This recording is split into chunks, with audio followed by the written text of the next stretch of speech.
On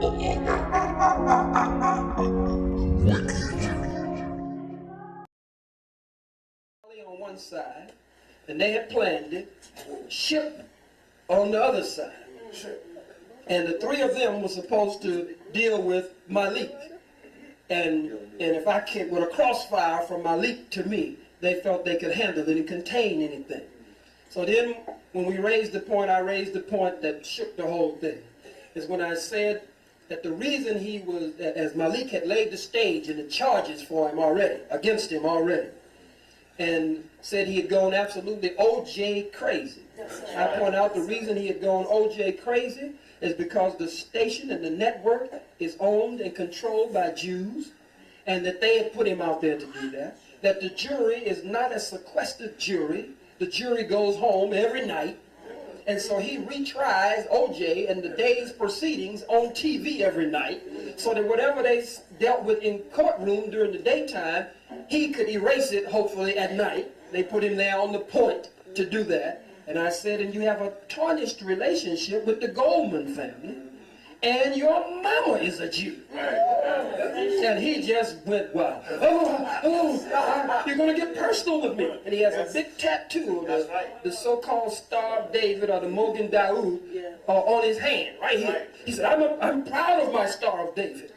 So this is exposing him and pulling the cover off of him that his mom is a Jew. And then I went on to say, and you have a behind closed doors relationship. He's sleeping with Denise Brown, who is the sister of Nicole Brown. He went buck wild. Getting personal. You're getting too personal. And then we had to set up our comrade in the struggle, Brother Hiram Ashanti. My comrade in the struggle, Brother Hiram Ashanti, who was representing Brother Kabir Hadass from West Philly. We set it up before. He came to the mic, he told him that he was going to ask something else. That he was going to say, well, look, we didn't agree with OJ being here in this community and in this church and that Khalid Muhhamad. And they said, oh, come on. And they brought him up to the mic. And he got up to the mic, and Brother Hiram Ashanti laid it all out. He said, with the skinheads and the Ku Klux Klan and the militia and the Freeman and the ADL, and he said, you're going to put all of them together in the same category? And he fights him down, Hiram Ashanti. He says, and I want to ask Dr. Khalid Muhammad, should black men take up arms? Should black men have guns now? That's it. Geraldo went crazy. Yeah. Bishop, you don't want that kind of question asked here in the church, do you? We're going to go to a break.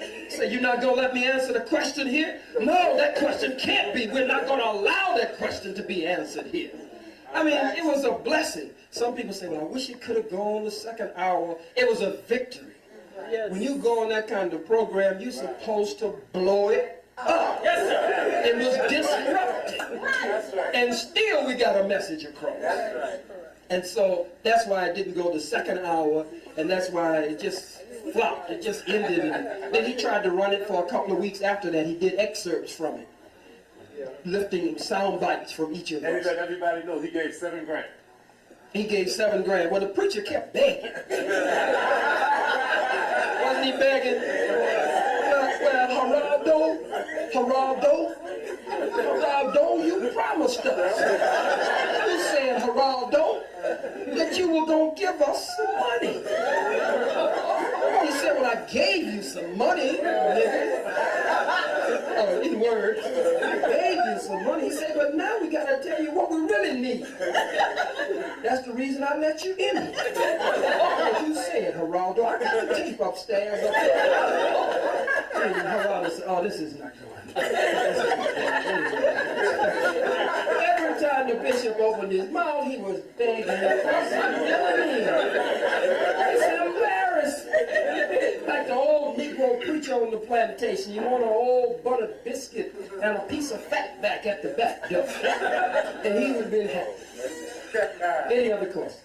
I saw Sister Viola Plummer, distinguished revolutionary.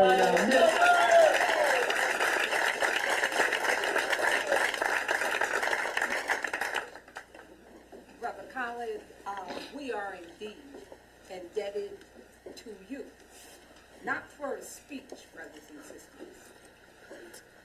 but for a program of action. So my question isn't to Dr. Khalid, because he's doing his work. My question is, what are we going to do? Okay.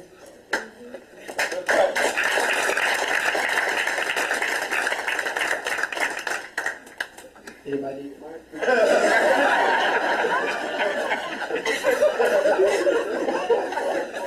That's all the flowing. That wasn't rhetorical. That wasn't rhetorical. That was a revolutionary, pointed question. Anybody want to answer that? What she is saying simply is, brothers and sisters, that these kinds of forums are valuable to us. They are most important for the dissemination of information and to destroy the disinformation campaign of our enemy. That they are most important. But we leave out top-heavy. And we start practicing, I'm teaching my son this term, hagiography. We become hagiographers. That's those who call on the name of the greats and the saints. Every time something comes up, we say, Malcolm said it. Dr. Ben said it. Dr. Clark said it. Dr. Jeffrey said it. We just start Nkrumah said, calling on the name of the greats. But what Sister Viola is talking about is a program, a practical program of revolutionary action. Some of you have heard so many scholars. Some of you got walls of tapes, walls of books. You can quote just about anything, anytime, anywhere, to anybody. But 30 years after Malcolm, 30 years after Martin, what are we going to do? I'll tell you the way Malcolm told you. I'll repeat those words and paraphrase them 30 years later. You can stay right in the church. Just accept revolutionary nationalism as your primary goal and objective. You can stay right in the mosque. But let's unite under the banner and program of revolutionary nationalism. You can stay right in your fraternity. You can stay right in your sorority. You can stay right in your civil rights organization. We need you in all of those organizations so that you can be agents for revolutionary change inside of those organizations where you are already loved and respected. We must build an African united front, a black united front that transcends ideology and boundaries, and where we have common goals and common objectives, and we're putting into place a spiritual, cultural, political, revolutionary apparatus that can move our people toward freedom and independence. That's what she's asking. She's saying, you seem like you enjoyed it. It looked like a revolutionary revival in you. Yes, it did. So she said, now that you're excited, happy, feeling good, some of you mad, you were provoked to anger. You ain't been that mad in a long time, and I intended to make you mad. She said, now how do we translate this into action? You know December 12th movement, the December 12th movement's movement and work in the community, the New York 8. You know the revolutionary commitment and the years of relentless, no let-up commitment. Because anybody who really wants to do something after we do this, I ain't talking about no foolishness, going out and attacking the white man's tanks with bricks, throwing hot bean pies at the SWAT squad.